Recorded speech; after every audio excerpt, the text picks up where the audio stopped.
In this video, we'll be looking at the theory, basics, practical considerations, and real-world demos of RC low-pass filters. We'll go all the way from mathematical calculations to seeing how that translates into the real world, what to pay attention to, how to size these filters, and when to use them and when not to use them. To do this and to demonstrate this in the real world, we'll be connecting some oscilloscopes and function generators and so on to this very simple power supply filter demo PCB, which we'll be using in future videos as well. Here we can have various power sources or signal sources, various resistors, capacitors, ferrite beads, and so on, and measure the frequency response, impedance characteristics, time domain characteristics, and so on. You can see the PCB in the top right-hand side. You can see that's been used quite a bit, and we'll be using this for demonstrations in this video to show you how you can very easily calculate and use RC low-pass filters in your designs. Finally, at the end of this video, we'll be using the PCB on the bottom right-hand side as an example to see where different types and filter values might come into play into designs, depending if you're using for ADCs, for power lines, and so on. These PCBs also feature in other videos and were manufactured and assembled by PCBWay in China. A huge thank you to Altium for sponsoring this video. Make sure to check out the link in the description below, or go to altium.com/YT/PhilsLab, and you can get yourself an Altium Designer free trial, as well as 25% off your first license purchase, and you can check out all the cool features, including Altium 365. Please visit the link in the description below to learn more about Altium 365 and many of the cool features, such as ECAD, MCAD integration, library management, design reviews and markups, and much, much more. Octopart is also a part of the Altium ecosystem, so make sure to go to octopart.com, which allows you to search for millions of components across hundreds of component distributors very easily. A huge thank you to PCBWay for sponsoring this video. The power supply filter demo PCB was manufactured by PCBWay, as well as the blue digital signal processor PCB was also manufactured and assembled by PCBWay. I'd highly suggest you check out their services. They've got many cool advanced services such as FPC, Rigid Flex, as well as advanced PCBs which I use quite a lot, including HDI, buried and blind vias, and any specs you could possibly dream of. Now, there are many resources on RC filters and RC low-pass filters on the internet and in books, but for the sake of completeness, let's cover it in this video just briefly. We should start off by thinking of a potential divider, this resistor divider network we see on the top right-hand side. We have an input voltage, this could be DC or AC, and we have an output voltage, which we take between the connection of R1, the top resistor, and R2, the bottom resistor. In essence, the potential divider's job, as the name suggests, is to divide down or reduce the input voltage by a constant fixed amount. And this is regardless if it's DC, if it's 1 kHz, a megahertz, and so on, of course, in theory. A natural extension of this potential divider, this resistor divider, is then to make this frequency dependent, which allows us to build filters, be this low pass, where we let through low frequencies and attenuate high frequencies, high pass, band pass, and so on. In this video, we will focus on practical aspects of RC low-pass filters and the basic theory behind them. To get an RC low-pass filter, we take our initial potential divider structure on the top right-hand side and replace the lower resistor, where we take the output voltage across, by a capacitor. We can think of a capacitor, very simply speaking, as a frequency-dependent resistor, which has some sort of reactance, which is an AC resistance. This reactance on the bottom right-hand side I've written down as the magnitude is 1/2 pi times the frequency times the capacitance of that capacitor. As we increase the frequency of our voltage or our signal across this capacitor, the impedance or AC resistance is reduced and reduced even further the higher we increase the frequency. Very easily then we can use the potential divider equation, simply replace the bottom R2 resistance with this reactance, and see that we get a frequency-dependent filter or potential divider. When we're talking about filters, we often talk about gain, and gain is simply defined as the ratio of the output voltage, so the voltage we see across this capacitor, divided by the input voltage, the voltage we feed in to this network. And this gain, in this case, for the RC low-pass filter, will be frequency dependent. The output voltage ratio to input voltage will be different, for example, at 1 kHz than it is at DC or at 1 MHz. The way we can very simply see that is look at some extreme cases. For example, for the potential divider, this RC filter network on the bottom right-hand side, what happens when the frequency of our input voltage is very low? So at DC level, let's say. Well, at DC, the capacitor is effectively an open circuit. So therefore, we effectively get no current flowing through R, and therefore no voltage drop across the resistor, and thus our output voltage is equal to the input voltage. Conversely, when the frequency of our input voltage is very high, our capacitor presents more and more of a low impedance, so it looks more and more like a short. Therefore, at very, very high frequencies, almost all voltage is dropped across this resistor, and we get 0 volts at the output, and therefore we have a gain of 0. This is how we can see that at DC, we let pretty much all of the signal through, and as we approach high AC, our output signal goes to 0. And therefore, this is a low-pass filter. It attenuates high frequencies and lets low-frequency signals through. In addition, this is a passive filter. This doesn't use any active components that require power, and in this particular scenario, this is a first-order filter because we only have one reactive element, this capacitor. You will probably have seen RC low-pass filters before. There are many, many use cases for them, for example, to attenuate high-frequency noise, band limit a signal, to smooth edges, to add delays, and so on. You'll probably see them before ADC inputs to remove high-frequency noise or to provide some very simple anti-aliasing. You'll see them in audio equalizers, and so on. Now, this information has been covered time and time again, but I'd like to add something new to this by looking at practical considerations. How do we choose the resistors and capacitors? What do we need to pay attention to? And look at some practical examples. This is very important because we can't simply pick any old values of R and C. As we'll see, we'll do some analysis, some simulations, and then look at the real-world PCB. We need to be concerned with things such as value, tolerance, what dielectrics we use, for example, for the capacitor, if we use thick or thin film resistors, and many other parameters. We also need to decide on cutoff frequencies. So depending on the application, what frequencies do we let through, which ones do we attenuate? We'll also look at cascading filters, so increasing the order of these filters and what effects that has. We'll need to see loading effects as well. What happens if we add a load to the output of this? What happens if we add a source to this RC low-pass filter? We'll examine this in terms of frequencies, noise, the impedance, powers, deratings, and so on. So this is the purpose of this video, to examine these practical considerations. Before we get to the practical aspects of this RC low-pass filter, we need to analyze at least the basic theory of these filters. And when we do this, typically we look at both the time domain performance, so how do the voltages and currents change with respect to time, but also the frequency domain performance or analysis. So how does the gain, for example, change with applied input frequency and so on. Let's start off with the time domain analysis. Here we're concerned with, given a certain input voltage, which will be AC, so changing over time, how does Vout, the output voltage taken across the capacitor, change over time? And we want to see how this changes depending on chosen values for R and C, ignoring the practical aspects for now, just to gain some sort of fundamental understanding. We'll also assume that we're connecting an ideal source that supplies the input voltage and connecting to an ideal load, so a very high impedance load, to measure the output voltage. We'll see how these effects will change later. Then to analyze the system in the time domain, we apply our usual Kirchhoff's laws, so looking at the current through R is equal to current through C. So Vin minus Vout over R is C dVout by dt. And this then leads to this differential equation. You'll also see we only have one derivative term, which means this is a first-order differential equation, and thus in turn means this is a first-order filter. The response we can expect, for example, if we apply a step input, as we see on the middle right-hand side, if we supply step input voltage, the response to that step with this first-order differential equation, we can expect to be exponential, as we see at the bottom. What is characteristic of this response is that we start at the same input voltage at t equals 0, but the output voltage ramps much slower to the final voltage of the input voltage for this given step response. Therefore, we have this smooth edge, but the final DC value is the same for the output and input. The solution to this equation we can see here, so the output voltage as a function of time is the input voltage times this exponential.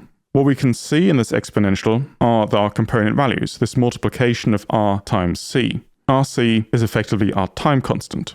What is interesting to play around with is how does changing R and C, or the time constant RC, change the step response? How does it change the edges of the output signal? What delay and what phase shift do we introduce? And what happens, similarly as we see here for a rising edge, what happens to a falling edge? To see this, we can use a graphing calculator. All I've done is taken our solution to this differential equation for a step response and plotted it in this free calculator. I'm not plotting the input signal, so this is just the output signal, and we can see what happens. We can change the input voltage amplitude, so what the final step value is, the resistance in ohms, and the capacitance in farads. Right now, I've just set the input voltage to be 1, the resistance to be around 450 ohms, and the capacitance to be 100 microfarads, so fairly large. And here we can see this characteristic exponential behavior, which is the output result of a step response. If we change the input voltage, we can see the output voltage scales pretty much the same. So if our input voltage is 2 as a peak for our step response, our output voltage will be 2. So that's fairly straightforward.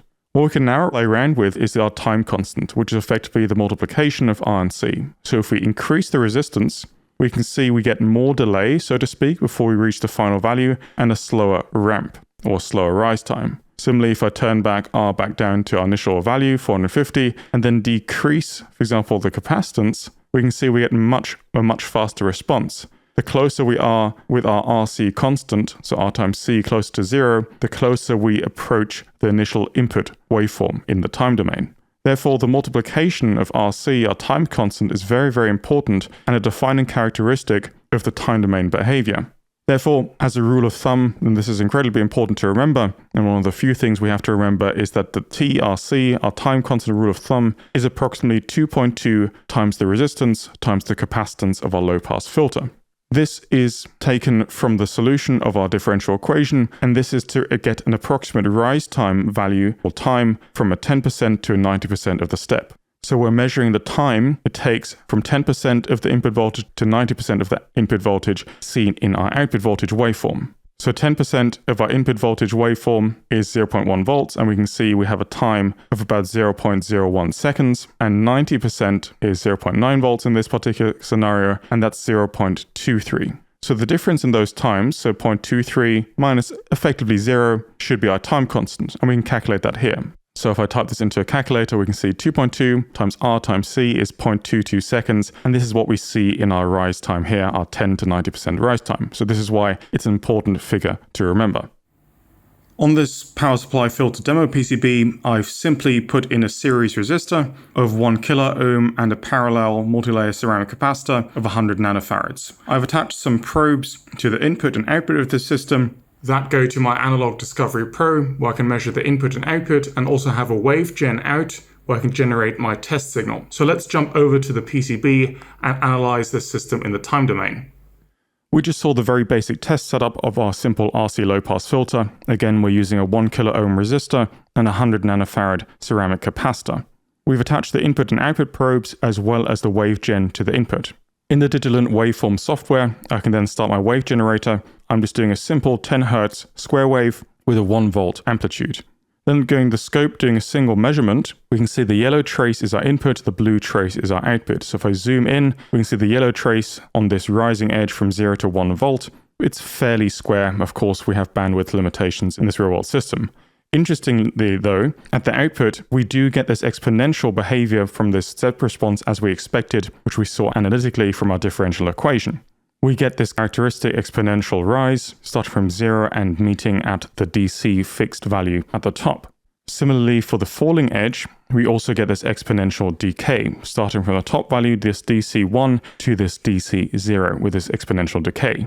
Given our component values of resistor 1 kilo ohm, capacitor 100 nanofarads, we can see the time constant should be 2.2 RC and converted to milliseconds about 2.22 milliseconds. This is our rise time from 10 to 90%. Now I've added in some measurement cursors. The first is at our 10% point, which is 0.1 volts for this 1 volt waveform, and the 90% is of course at 0.9 volts, so the output. Then we can measure the delta, so the time difference, and this should be equal to, or very closely equal to, our time constant. And we can see here, there's about 240 microseconds, which is very close to our 0.22 milliseconds. We can immediately see we have some sort of delay and phase shift in the signal, and we can see this a bit better if we put in a sinusoidal waveform. So going back to the wave gen, selecting sine wave, a frequency of 10 Hz, amplitude of 1 volt. Now let's check the scope. Again, input is yellow, output is blue.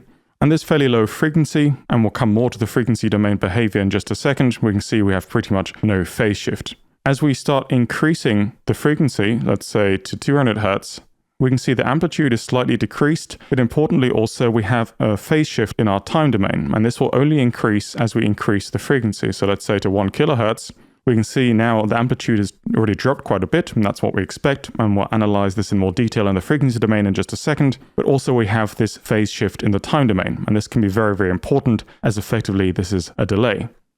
Now that we've explored the basics of the time domain and we looked at a very simple analysis, both theoretically and then practically on our demo PCB, we already saw some effects in the frequency domain. For example, this reduced amplitude, which we expect as we increase the input frequency. That's what RC low-pass filter does. But let's do more formal analysis and then more formal tests in the real world. First of all, when we're looking at a frequency domain analysis, we're predominantly interested in how the gain, so the ratio of the output voltage to input voltage, changes with respect to frequency. And this is also dependent on R and C in this particular case. So for a fixed input voltage amplitude, if we change and increase the frequency or decrease the frequency, what do we see at the output?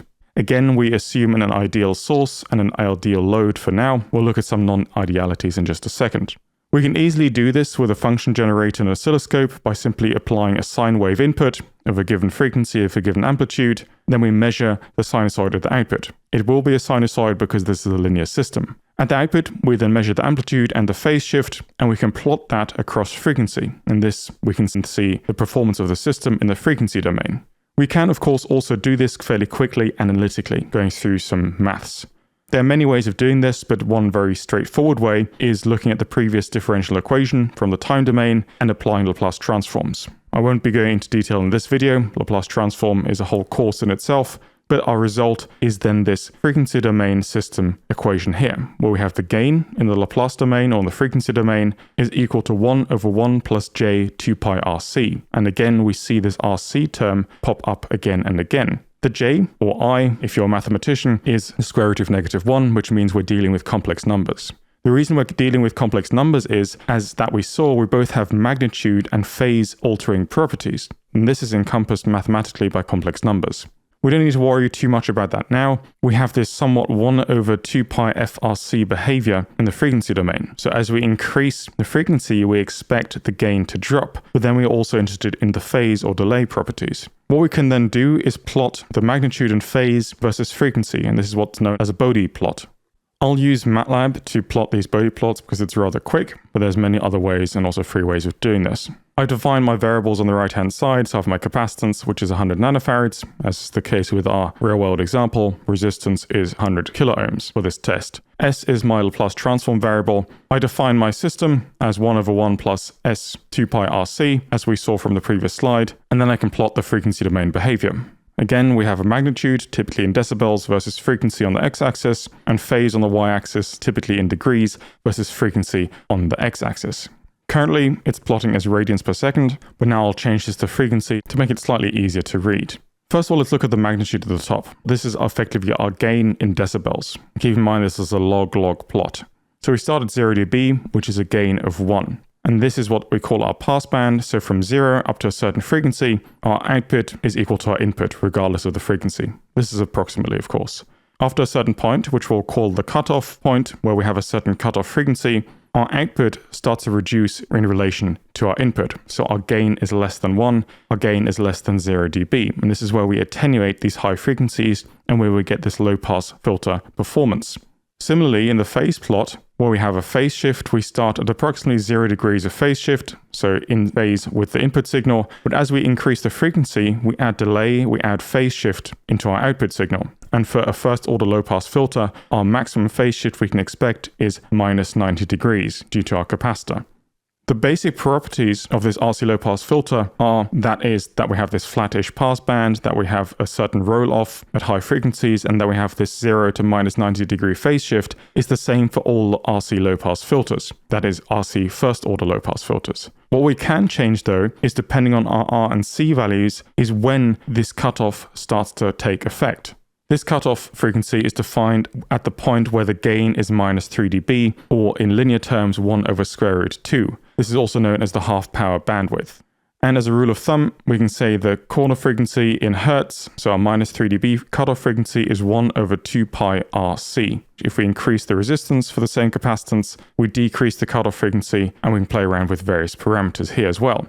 So for example, I could increase my resistance to 100 kiloohms and add this to the plot, and we can see the new trace is this orangey red trace, and because we've increased the resistance, our cutoff frequency is now far lower. So at far lower frequencies, we start attenuating the signal, these higher frequencies, and we also introduce a phase shift far earlier. We can of course play around with the cutoff frequency, changing capacitance, the resistances, and so on. But from this very simple formula, F equals 1 over 2 pi RC, I would strongly suggest remembering this, as this is incredibly useful for defining a cutoff frequency for first order low pass filters.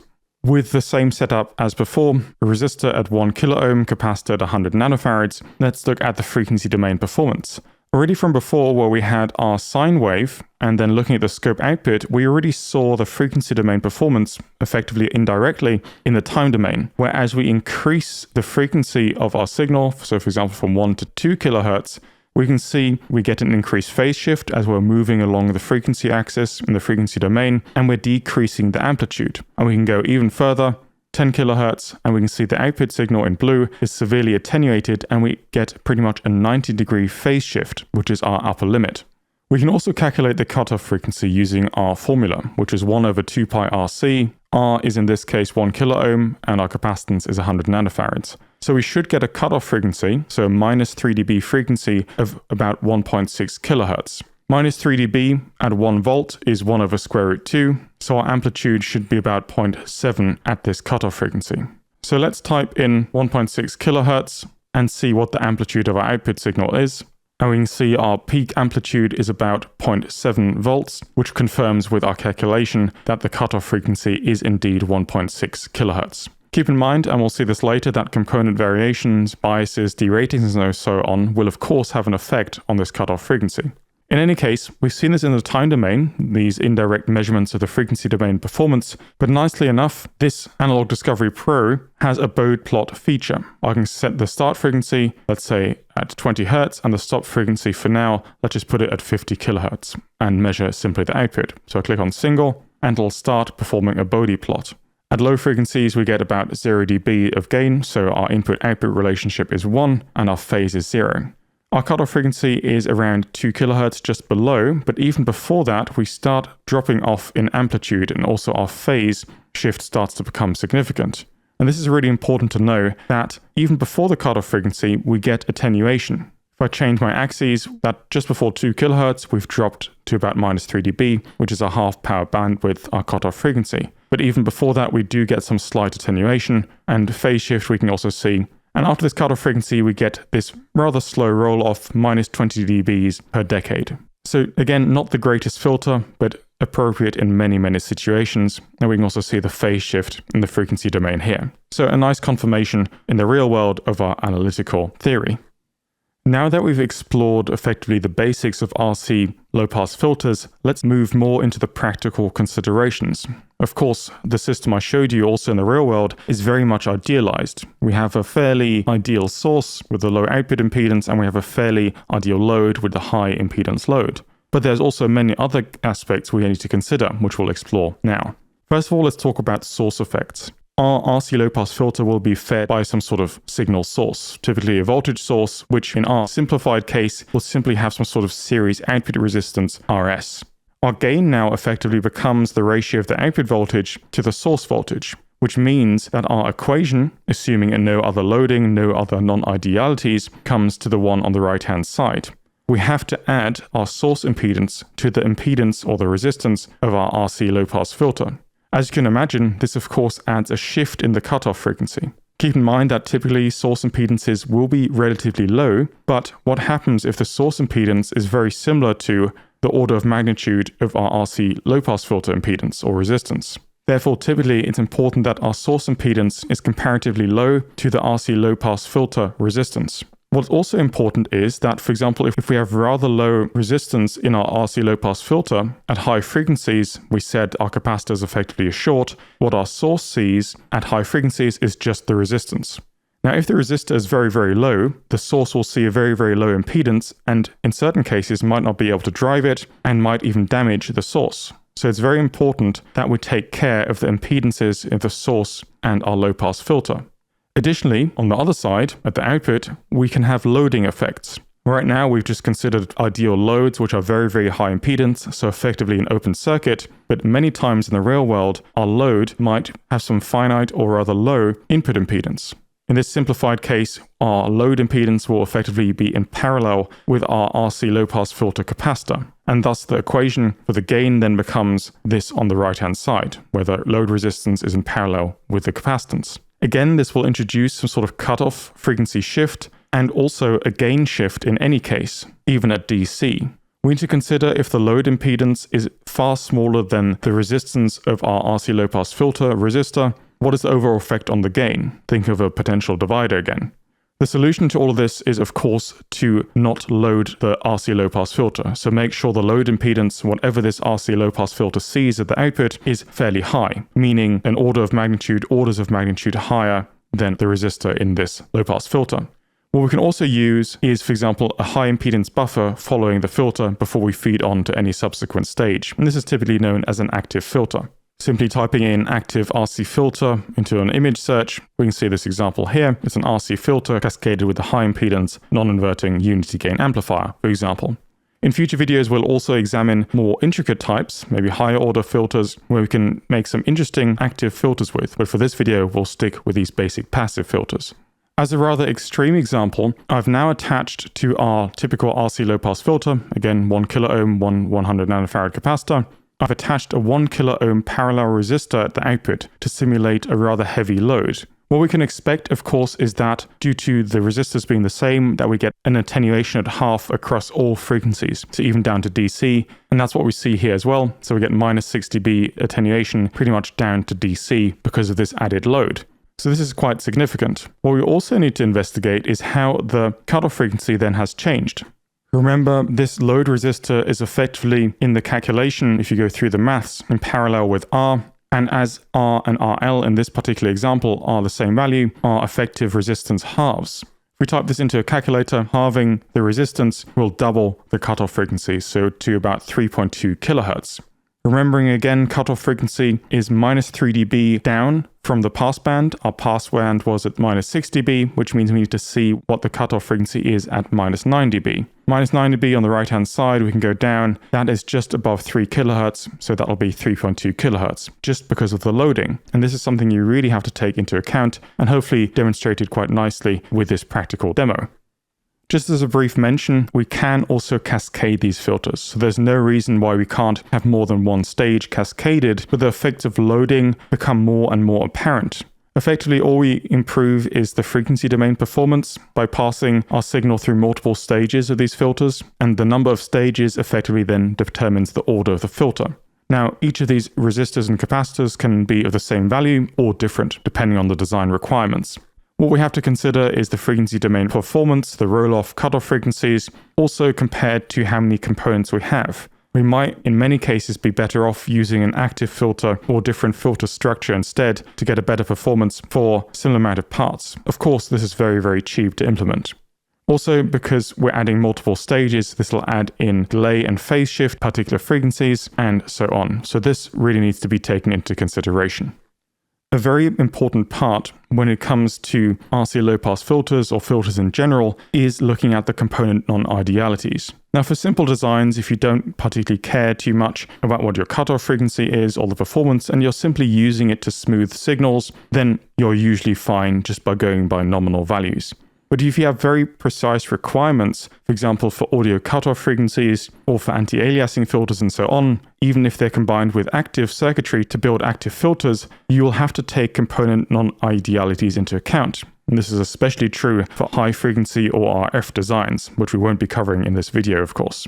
For example, looking at the resistor. The resistor normally has a value, maybe a package size, but we also, of course, have tolerances. This could be as good as 0.1% or even better, but typically this will be 1% and 5%. Now, 5% tolerance in the resistor, going through the maths and the equations, we can see this will have effect on the load impedance, cutoff frequencies, and so on. And this can be very important if you're looking for precise cutoffs. If you're using, for example, RC low-pass filters in a power line, and we'll see when you shouldn't do this later on, we need to be concerned with power ratings. What is, for example, our voltage drop across this resistor for maximum current for that given resistance? What are the I²R losses, so the power losses? We have to, of course, size our resistor appropriately to maybe a 1/4 watt resistor, an 1/8 watt resistor, and so on, depending on our expected power and our losses, and what heat does this then generate. We'll come to this later again as well when we're deciding between specific resistor and capacitor values, where we'll see there's this trade-off between increasing resistance and decreasing capacitance and vice versa. One thing we have to take into account with resistors is that they effectively produce their own noise in terms of Johnson noise, and the equation is written here. It's the square root of some constant times the temperature times the bandwidth of the signals we're looking at times the resistance itself. So straightforwardly, if we increase the resistance, we will increase the Johnson noise. And this can be very, very dominant, for example, in sensitive audio systems or in sensitive measurements. So in certain cases, it might be preferred to reduce the resistance just to lower the Johnson noise. But then again, we might get problems with impedance. Specifically also for audio applications, we might want to choose thin film resistors instead of thick film resistors due to their better distortion properties. All of this, I hope, is food for thought for you to explore more in your own time. Then looking at capacitors, we might even have more choice. Again, we can choose a value, we can choose a package size, and so on, but there's also going to be a tolerance, and typically this will be greater, for example 10%, 20%, and of course, this will have effect on the cutoff frequency. With capacitors, especially for class 2 multi-layer ceramic capacitors, we can have severe effects that will derate the capacitance. And this can be quite non-linear as well. For example, the DC bias, so the voltage applied across a capacitor, if it's DC or AC, can have a significant reduction effect on the capacitance, a variation of the capacitance with temperature, with the AC signal applied, and so on. If you're new to these kind of topics, I'd strongly suggest checking out video number 114 on my channel, which goes all over capacitor hardware design basics and what to watch out for. In effect, this derating and these applying biases will of course change the behavior of our RC low-pass filter as well, predominantly in changing the cutoff frequency and linearity of the filter. On the bottom right-hand side, and this is also taken from the video I just mentioned, our capacitor behaves non-ideally in any case. We will typically have the capacitance itself as a model with some series resistance and with some equivalent series inductance. Now, depending on the frequency, maybe the inductance will take over, or the resistance will be the limiting factor. I'll show you this in the real world in just a second, but effectively the equivalent series resistance limits the maximum attenuation. At high frequencies, the inductance, the equivalent series inductance will take over, and actually we won't be attenuating as much as high frequencies. And this is really interesting to see, as we'll see in just a second. Also the type of capacitor. So if it's ceramic, what type of ceramic, what dielectric do you use? If it's an aluminium electrolytic, if it's a tantalum, if it's a film, these will all have different characteristics if it comes to series resistance, series inductance, deratings, and so on. And this all needs to be taken into account, in particular for very stringent performance requirements. Going back to waveforms and looking at our board again 1 kilo ohm resistor, 100 nanofarad capacitor, no loading this time. Looking at a frequency range of about 25 to 5 kilohertz, we can see a typical RC low-pass filter performance and characteristic. Somewhat flat passband, cutoff frequency, and 20 dB per decade roll-off afterwards. What I've hidden from you for now is that if we increase the maximum frequency of this analysis, let's say to 10 megahertz, and then click on measure again, initially the low frequency performance is okay, but then we get this kind of plot. What we see here, especially at these high frequencies, are the effects of the component non-idealities, and particularly the ones of the capacitor.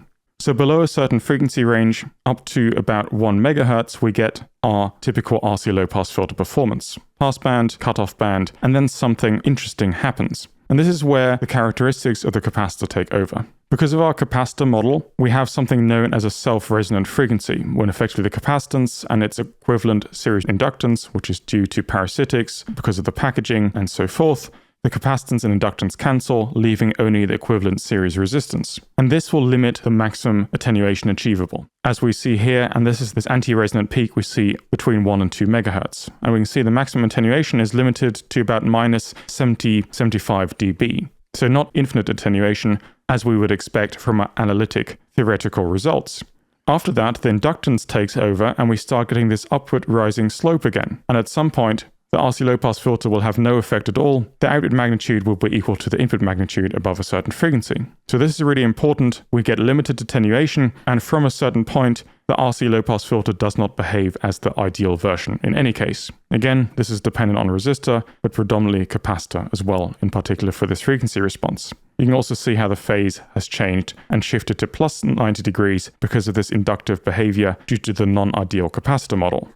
I'd strongly suggest checking out video number 114 again, and also following the video to do some models where you can also implement the RC low-pass filters in free tools such as LT Spice. What I'd like to talk about and highlight now are some practical considerations before we look at some specific examples. The first are things we saw before as well. We really need to take care that the source can drive the impedance of the RC filter. Even if we place, for example, a high impedance buffer at the output of the RC filter, the input or the source needs to be able to drive the resistance of the RC low-pass filter at high frequencies. Remember, this is the worst case at highest frequencies where C is effectively a short and the lowest impedance is the R of the filter. We also need to see how the source impedance will change the cutoff frequency and if it will change it significantly. Usually drivers are fairly low impedance or low resistance outputs and you should usually be okay. But in certain applications, for example audio systems, if you're putting an RC low-pass filter after a 100k potentiometer, then this becomes significant. Similarly, on the other side, as we saw before, what effect will the load have on the impedance, gain, and cutoff frequency? And that's why oftentimes you should adjust your R value, your resistance, a magnitude or an order of magnitude lower or even more than the input impedance of the next stage. Again, you should check the gain and cutoff frequency performances with simulation or simple hand calculations. The main important questions I would like to address or give food for thought for is what cutoff frequency do we require for the specific application, and given that cutoff frequency, how do we even choose R and C? Effectively, there are infinite ways of doing this. For the cutoff frequency, of course, this is specific to the application. It's entirely situation dependent.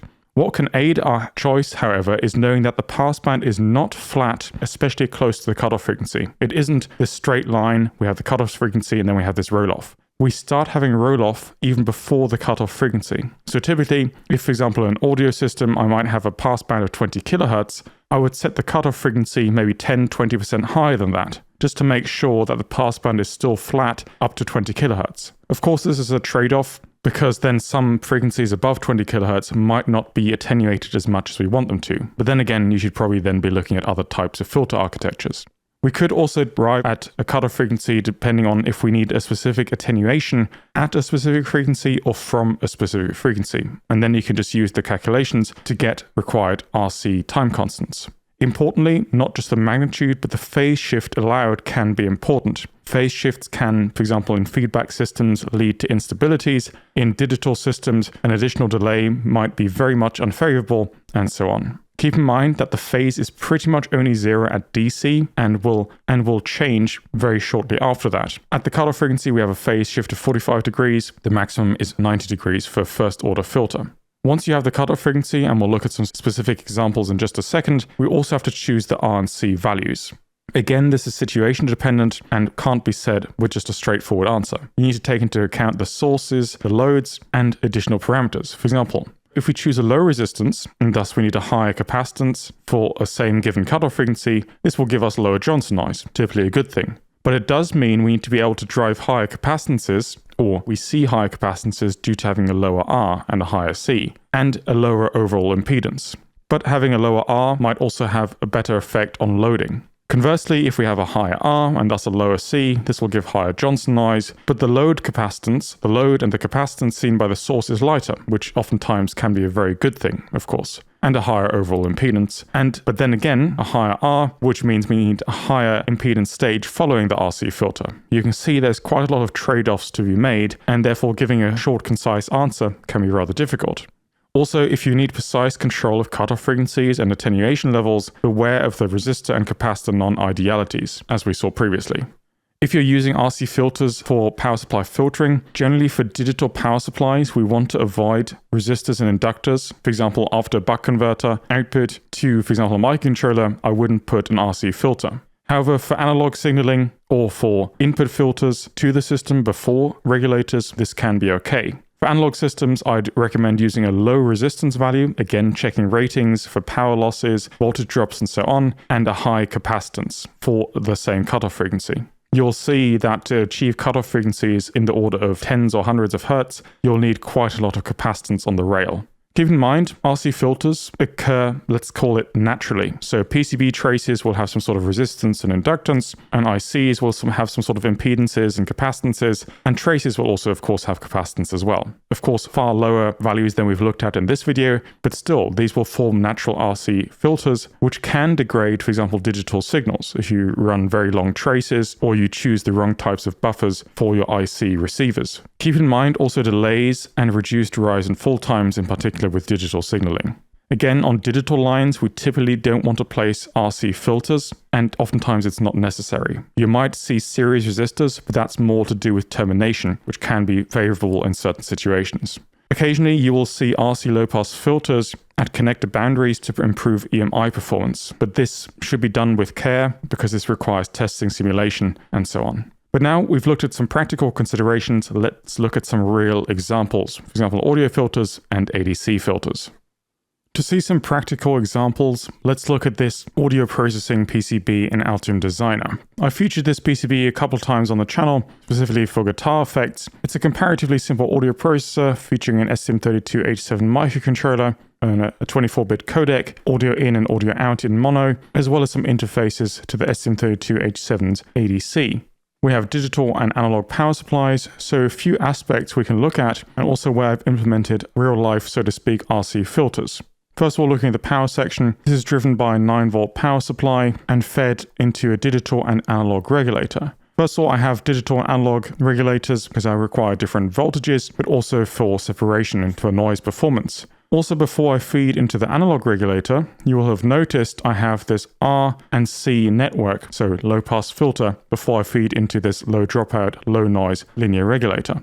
The reason I have this RC low pass filter consisting of this single resistor as well as all of these parallel capacitors is to limit the bandwidth of my power going into the analog regulator. Band limiting the signal before the regulator and even afterwards is completely fine for this analog supply, and that's why I'm not doing it for this digital supply. What's important here is that I've chosen a fairly low value resistor, but fairly large capacitances at the output, so about 100 microfarads of capacitance with a 68 ohm resistor. Given the fairly large amount of capacitance and the small resistor, I get a cutoff frequency of about 25 Hz.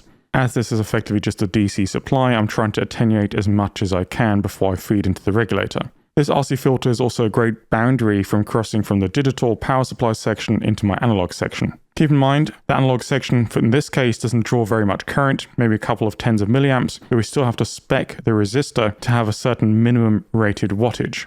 An additional example on this particular board might be the analog to digital converter inputs for this STM32H7 microcontroller. These inputs are fed from a different PCB and connect via an FFC cable to this FFC connector. Effectively, they are just potentiometers and switches, so effectively DC signals which are only changed occasionally by the user to adapt the DSP algorithms running on the STM32 microcontroller. For this, I simply have some low-pass filters after the connector, and then that feed into the ADC channels, a 5.1K resistor, and a 100 nanofarad capacitor. This gives a cutoff frequency for all channels of about 310 Hz, so a significantly low cutoff frequency, chosen fairly arbitrarily, but since my source signal is effectively DC, the user only sometimes changes the parameter, and we don't need quick response times, we can choose a pretty low cutoff frequency. And I'm just using already available resistors and capacitors that I use in the design anyway. However, specifically for successive approximation ADCs, such as these SARs, the actual values, if you're using an RC filter,